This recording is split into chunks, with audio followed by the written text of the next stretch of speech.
Well, you're on your cruise, you're having fun, and you sit around some of the public areas and you hear all kinds of complaints. Why? Stay tuned and see some of the things that people complain about.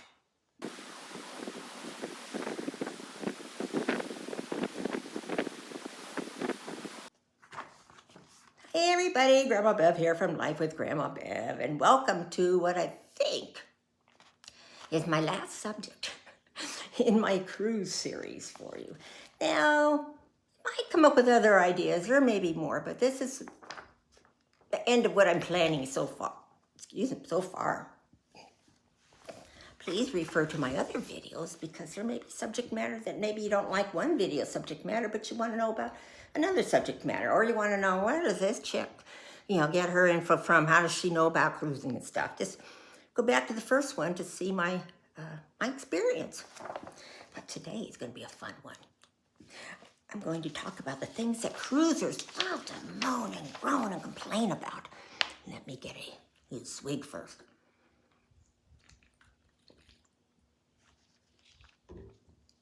Because there's a lot of them. Okay. The first one, cruise size.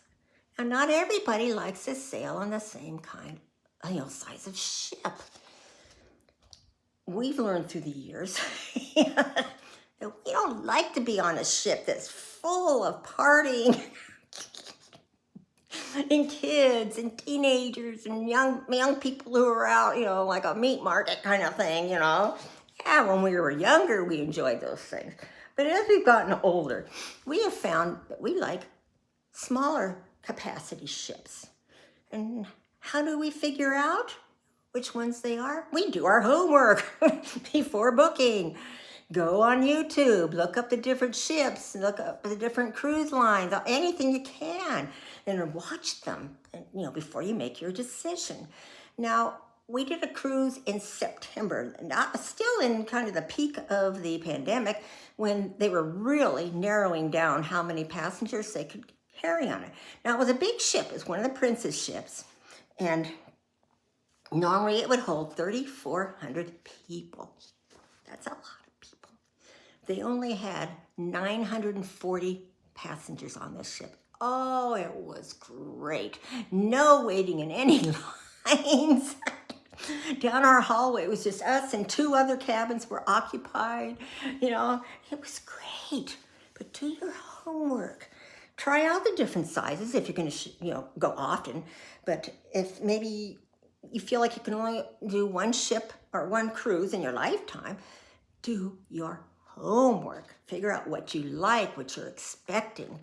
And also, if you, make contact with a good travel advisor person, like a travel agent, they can help pick the best ship for you too, because they've got a wealth of knowledge in those brains, as to which ships people tend to like. Cruise fares. Well, cruise fares are going to change. Yeah, you may feel like, well, if I wait till the last minute, I'll probably get the best cruise fare. No, not necessarily anymore. Those ships fill up, and they know they can fill them up, so they don't offer really cheap cruise fares that often. We have found we book them a year or two ahead of time, and then we keep our eye on, because we get emails from the different cruise companies, and we look at what they're having a certain sale, the biggest sale of the year, get your cabin on this and that, and we go check it out. If it can come out cheaper than what we've already booked for the same thing, the same cabin category, we'll contact them and they'll change it. Now, that's providing you haven't made your final payment yet. So keep your eye on things. Do your homework. I mean, this is a big expense, and the cheaper you can get it, the better. I mean, bitching about it isn't good. Well, excuse me, isn't going to change it. It's up to you. Gratuities. I know this is a subject that people hate, because nowadays a lot of times You have to pay your gratuities ahead of time. It's either that or it's taken out every day, on your portfolio. A lot of the cruises are now coming up with packages where your gratuities are covered. Sometimes you get a drink package in it, you get a Wi-Fi package. So keep your eye on the packages too. Sometimes you pay more, but if it's cheaper in the long run to buy a specific package that includes a bunch of things, you might want to opt for that. These people do work their butts off. We even give them extra money because all the tipping, the gratuities that come on board are then divided up among everybody, not just your steward, everybody. Because they do get paid lower wages. It's just like a waitress in a restaurant. They get lower wages and it's dependent on their tips. So the nicer and friendlier they are all to their customers, the higher tips they get, right? It's the same thing on the cruise ships. I mean, they do work really hard and they're so friendly and they try so hard to please you. Don't complain about them. Reward them. Oh, gosh, would you be waiting on people like they do? Not me. So just pay your gratuities. Just consider it part of cruising, yeah. If you don't want to pay tips, then don't cruise. Extra fee items. Okay, they're introducing increasingly high-tech jaw-dropping amenities like virtual reality arcades, puzzle rooms, IMAX movies, interactive dining and stuff, but there's a fee involved. So they find other ways to charge you for stuff. But if you don't really care about that stuff, don't do it. Then you save yourself money. It's the same with the extra fee attractions are there to stay and help keep base cruise fares low. So no matter what you say, nothing is going to change. Things are going to cost money. Any way they can, they'll nickel dime you. So you just have to be wise. Check out YouTube videos of people who are into cruising. Embarkation. Well, that day can be stressful, yes, especially if you're not prepared. There's lots that can go wrong if you bring contraband. I mean, who in their right mind would bring contraband? You deserve to not get on a ship to try to sneak stuff in. If you show up sick, now when I went on, I wasn't sick. I was food poisoning, not a sick, not a virus. You forget your proper documentation. Make sure you check with your cruise line a day or two before you go to make sure that they haven't changed something to where you need more documentation to get yourself on board that ship. Sometimes the wait can be long, the port facilities are crowded, and the parking situation is less than ideal. Again, keep your cool. What a lot of the cruise companies do is they assign you a time to come to board the ship. And I know you're anxious to get on, but if you get there earlier, it's going to take you longer. Because they've allowed for X amount of people to come at different times so they can through. And if all kinds of people show up at their own willy-nilly time, it may take you longer to get on. Alcohol. People complain that the alcohol costs are high and not everybody wants to pay for the overpriced beer or souvenir glasses. Now, we got hooked in souvenir glasses in our early days of cruising. The ships that we were on had their drinks of the day and they were always in a souvenir glass. We'd go home with a whole set of glasses. And then we never used them again. Goodwill did, but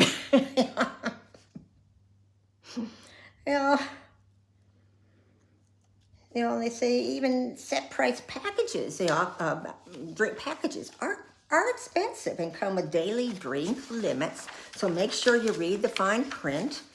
Determine how much you think you'll drink every day. For us, we found going on the Caribbean, we knew we'd be drinking a lot more. So it was worth it for us to have the drink package. In fact, it was like a package deal of 3 different things. Wi-Fi, which I have to have, and the higher Wi-Fi, with my videos. The drinks, and what was gratuities. So, use your own judgment. Because when we're in Europe, we never buy the packages for drinking. We're not on the ship long enough. Couldn't possibly drink up to 15, you get up to 15 drinks per day, right? Who's going to drink that? Well, there are some that do, but not us. Base it on your own usage. Canceled or changed itineraries. And I know this can be upsetting. It's a biggie. But complaining is not going to change it back to what it was. We had that happen on our cruise we took in September. After we got on the ship, there was a notice in our cabin that one of the ports decided to require testing of everybody before they got off the ship. Well, the cruise line wasn't set up to do that. So they had to cancel that port, which meant an extra day at sea. So, you just got to go with the flow.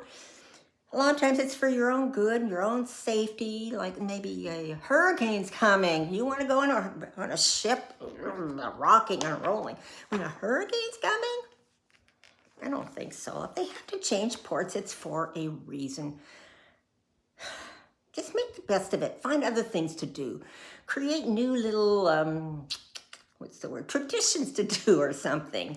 But, the complaining is not going to change anything. And complaining like you're stupid, we're so upset because they canceled that cruise port. They can't do anything about it.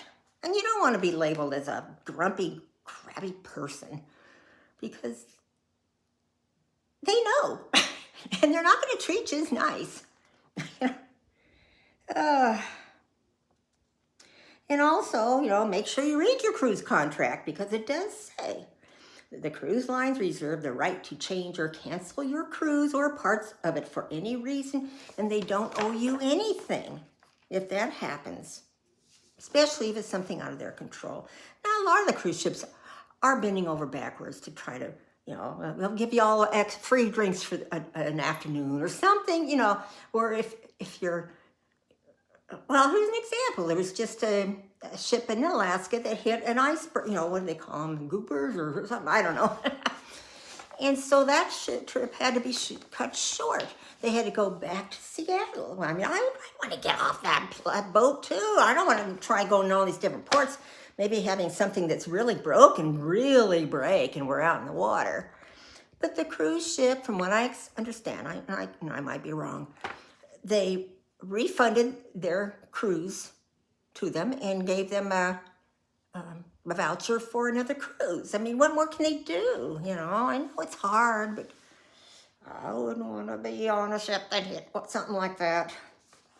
Okay, the cabins.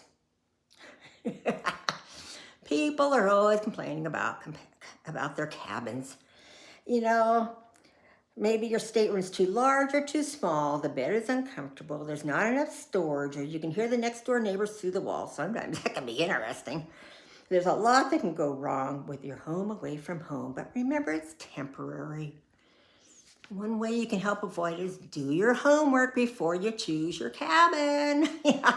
Make sure what, common rooms are above or below you. It's safe to go in between decks that have cabins up here, cabins below you. That's pretty safe. There's going to be noise. It's a lot of people. Just bring earplugs so when you go to sleep at night, you can plug them out. But don't let something like that ruin your trip that you've worked so hard to go to. You know ahead of time, it's not going to be a big cabin. Like I say, watch YouTube videos to see how big the cabins are, what to expect. Each ship is different. Dining. This has always been my problem because I am a real picky eater, not because I'm a real fanatic about, I won't eat this because of my health, this, or I won't eat that because of this, or, no. I just don't like a lot of foods. So this is whether you're a foodie or someone with a less sophisticated palate like me. Sustenance is subjective, which means it's difficult for cruise lines to please everybody. Although they do an impressive job in most cases, it won't stop some hangry cruisers from griping about food quality. My husband was guilty of that on our last cruise. But there was a difference in the food. And of course, they use excuse will, the supply chain has been, haven't been able to get the best stuff and blah, blah, blah. I'm tired of hearing about that. So prepare yourself. You can always look and see what's on the menu in the big dining rooms during the day. They always have them posted outside. And if there's other venues you can eat at, on some of the ships, it's free to eat at the other venue. At some of them, you have to pay extra. So do your homework, be prepared. Loyalty perks.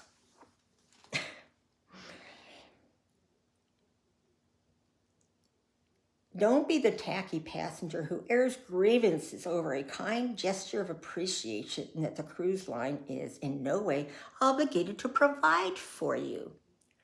Complimentary extras are nice, but you should cruise with a line because you genuinely enjoy it, not because you want a free tote bag.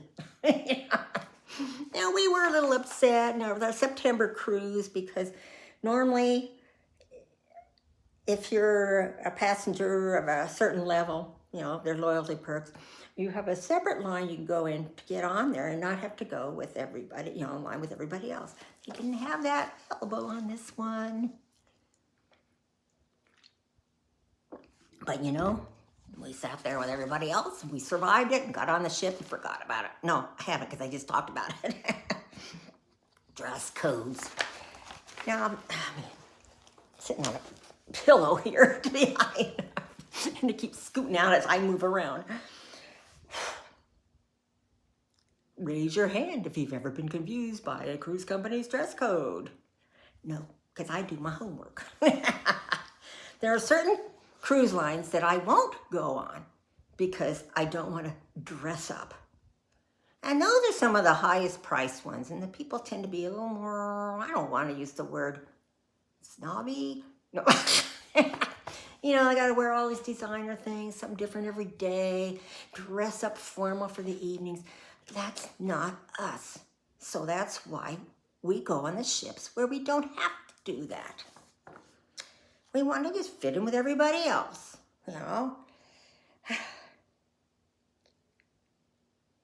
When we know it's going to be like a more, not a formal, but they call them like semi-formal. If there's going to be one and we decide we want to attend it, Bob will just bring like a blazer and one dress shirt along with him with a tie. So that if he has to, he's got it to wear it.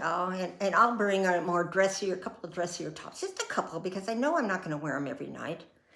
And I'll bring my favorite brand is Susan Graver from QVC. And she's got this liquid knit. So they're a little bit more dressier looking pants. And they just roll up into a little ball. And you take them out and they're wrinkle free.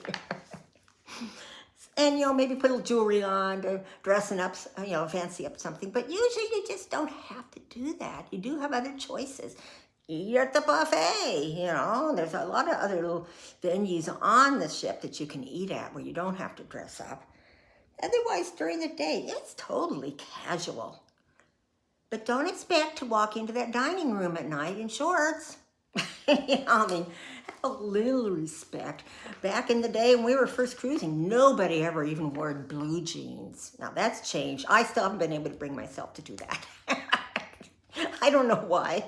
It's just me, my opinion, so I don't bring them, I'm not going to complain on the ship. Those people wearing blue jeans. No.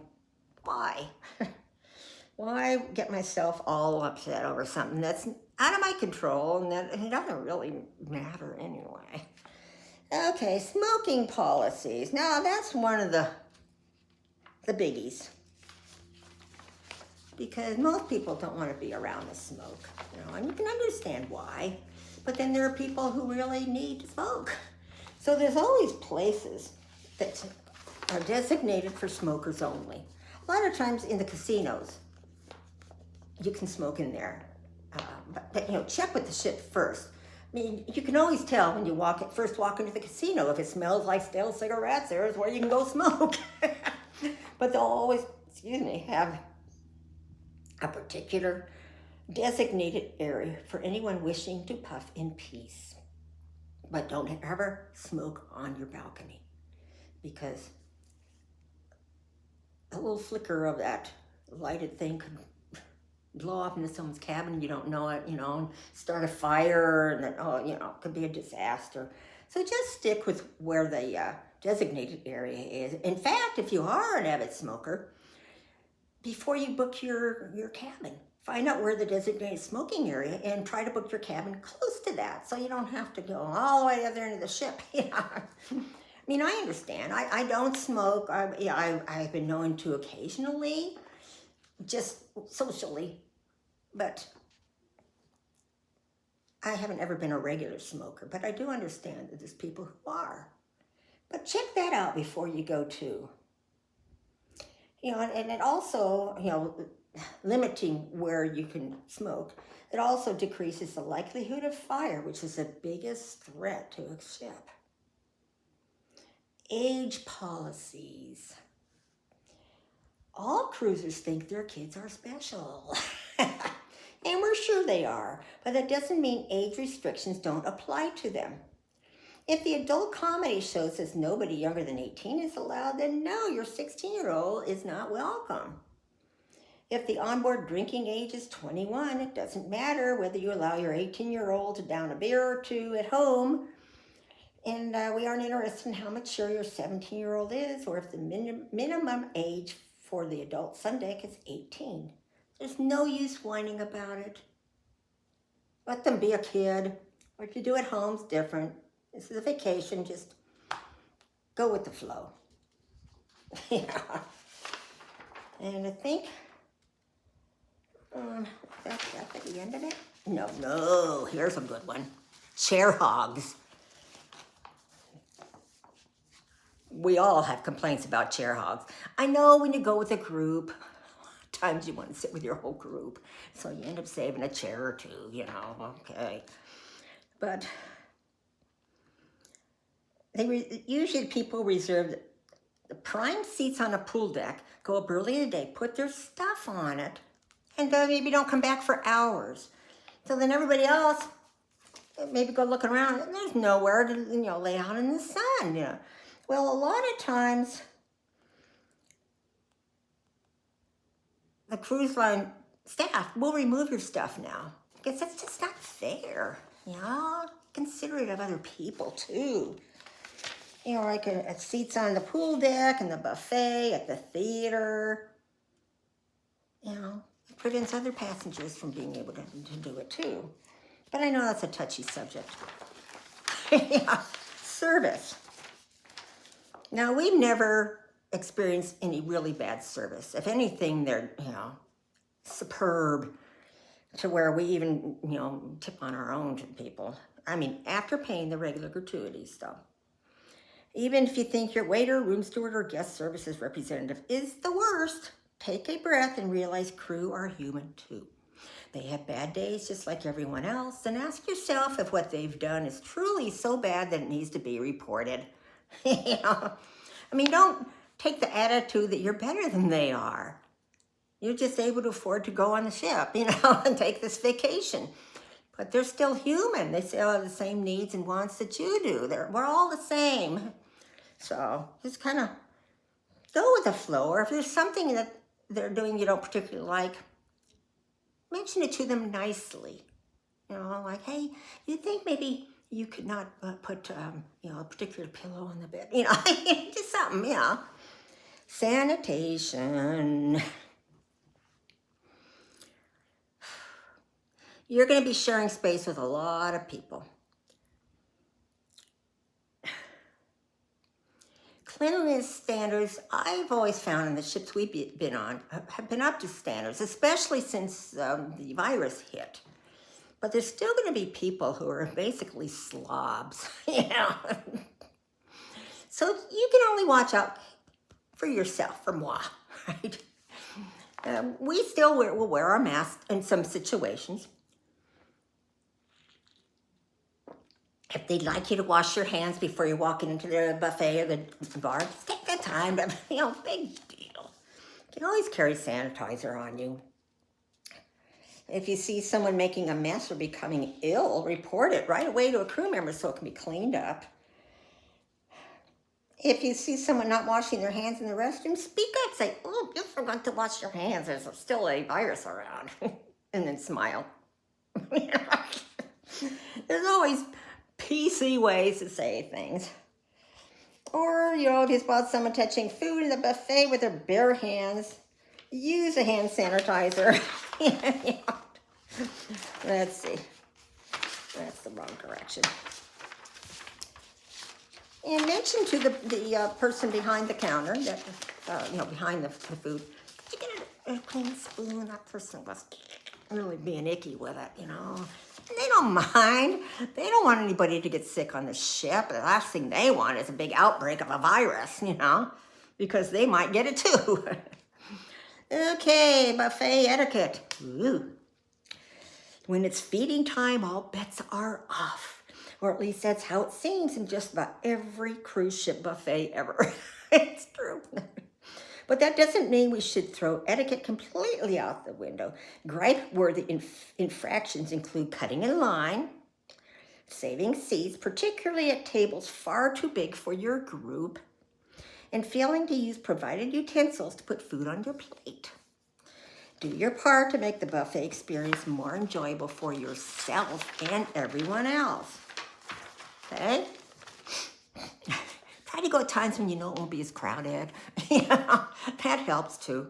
Tendering. Now, tendering is when a cruise port does not have big enough facilities for a ship to park more right in the port.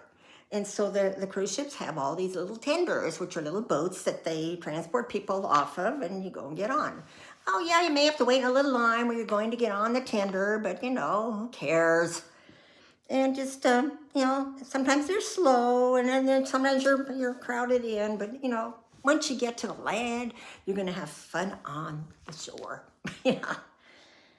So, the other way is, you can book a ship-sponsored shore excursion, which ensures you'll be allowed ashore with enough time to avoid missing your tour. You're not going to miss anything. So there's different ways. Now, we sometimes book excursions, that brings me to excursions, through the cruise line. A lot of times it depends on the port itself. If it's kind of known for being, iffy little port, we'll go on one with a cruise ship. But otherwise, we like to use some of the independent excursion places. The cruise lines would tell you, yeah, but you might not get back to the ship on time, and blah, blah, blah. Our experience has been we are always back to the ship before the people on the actual cruise excursions are. And a lot of places like, Viator, they have a guarantee that if they don't get you back for one reason or another, they will get you to your next port. They'll put you up in hotel rooms, all that stuff. So read what their policies are if they don't get you back in time. And it's to their benefit to get people back because they want you to come back and use them again, whether it's a different port or back in the same port, So just be patient. I know it's hard to do. Next subject, kids. Woo! Kids are great, and we understand it's their vacation too, but they still need structures. They need manners. They need respect, which is lacking a lot nowadays. We hear tons of reports of children hanging out in stairwells and disrupting the flow of traffic, running up and down passenger hallways while screaming, taking over hot tubs, and kids should not be in hot tubs. It's dangerous for them. And venturing into places where they shouldn't be. Go over things with your kids before they get on. Tell them, hey, you're representing the family. Try to be polite to people. If you're polite to people, they'll be polite to you. Show respect, you'll get respect. Keep the voices down. All right, elevators. We try to take the stairs whenever we can to offset calories. But as I'm getting older, I'm having a harder time doing as many stairs, so I have to do the elevators. So it's frustrating and can lead to complaints. Sometimes if you've just gotten onto the ship from an excursion and there's a whole lot of people wanting to go into the elevators, it might be better off just to use the stairs. Try to pay attention to who's already been waiting there and make sure that they get on the next elevator that comes, you know. Nothing worse than having somebody just walk up and you've been waiting, an elevator door opens and boom, they scoot in, you know. Be considerate. Especially young people, please be considerate. And when I was growing up, this is one of my irritating irks. Whenever we went to a restaurant or somewhere where you had to wait a while, if there were chairs and some elderly person like me walked in, my dad would always say, get up and let that person sit down. Or in a bus, get up and let that person sit down. And we'd complain, being kids, we'd complain. He'd say, your day will come. Well, my day has come, and they are not taught to do that. Maybe some are, but most aren't. No matter what country I go in, I'd see all these young little bodies waiting, sitting there in chairs, or like on a crowded bus, and some people can hardly stand up, and these kids are just sitting there. It's called respect for your elders. Jeez. Oh, let's see, banned items. Of course, people will complain about things they can't bring on the ship, but you knew that before you got on. What's it good is it going to do to complain? Just make yourself feel bleh, because, you complain to somebody. And then you feel like you're in a bad mood the rest of the day. Read what is on the ship, or what you can't bring on the ship. Electrical outlets. We always make sure I bring at least one extension cord. They can fit so simply in your luggage. Bring the, don't bring surge protectors. Those are a no-no, because they can cause fires. But bring, the little adapters and plan ahead. I think that was at the end of it. Oh, shore excursions. Of course, I already kind of talked about some of the shore excursions.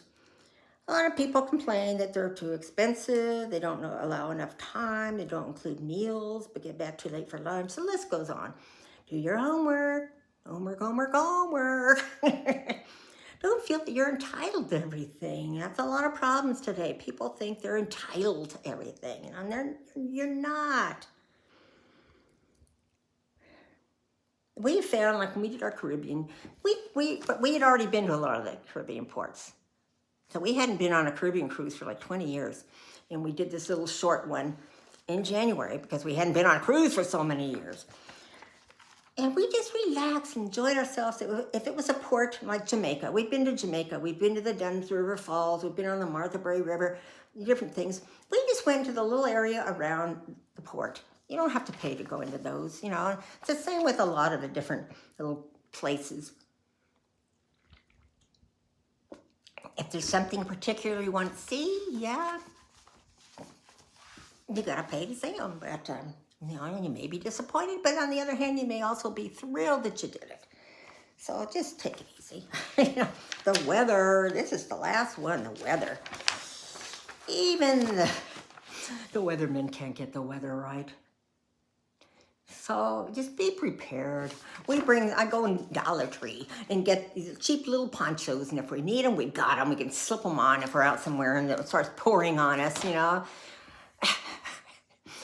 A lot of it's doing research to see what time of the year is the best time to go.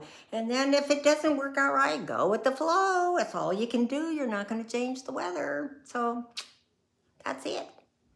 I hope you've enjoyed this series. Let me know, if you'd like me to keep doing them. Now, I will be doing different port reports of different ports that we'll be going into. We'll be over in Europe.